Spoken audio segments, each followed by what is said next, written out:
Hello everyone. Today in the Banking Regulation and Operations course, I'll be covering the second unit which is on banker and customer relationship and a topic under that which is on types of customers and the account holders in a bank.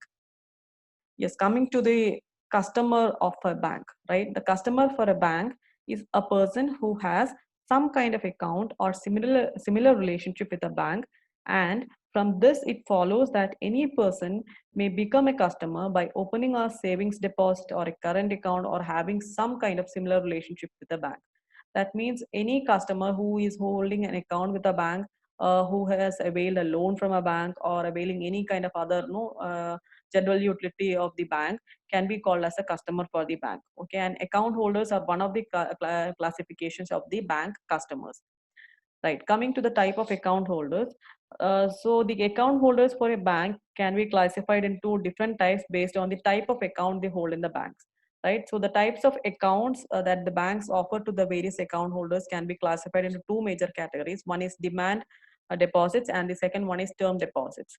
So the terms itself are self-explanatory, as you can see. Like demand deposits are those deposits which provides the facility to the customer to withdraw as and when required, right? Whereas term deposits are those in which the customer is supposed to deposit money for a fixed tenure of time, and normally it is not no supposed to be withdrawn uh, on demand. It will be withdrawn only at the end of that tenure. That is what it suggests, right?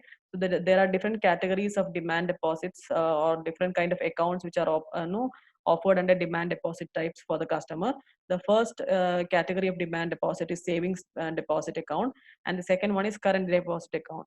And in term deposits, we have different categories called fixed deposit and recurring deposit. So savings deposit account or the normal savings account which is offered to customers, which offer a very minimum or very small interest rates for the deposits, and the customer can go and withdraw at any point of time. Whereas current account are normally given for business people or some kind of business purposes, and in this no interest is being paid, but yes, the customer can go and withdraw a number of times, and mostly the number of free transactions given as against a savings account will be higher in case of a current account, because it is normally given for a business purpose. Coming to the different categories of term account, which is FDs and RDs, the only difference is that in FD it is like one time deposit, whereas in RD it allows the customer to deposit multiple times, like on like simply it works on the principle of SIPs. Like you deposit money on a monthly basis, and you can no deposit in smaller chunks.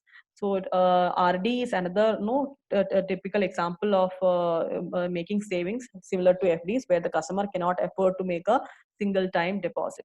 So there the customer gets an option to make payments in multiple times. So these are the various type of accounts, and based on this we classify the account holders into different categories. So this is about the customer and the various type of account holders of the bank. Thank you so much.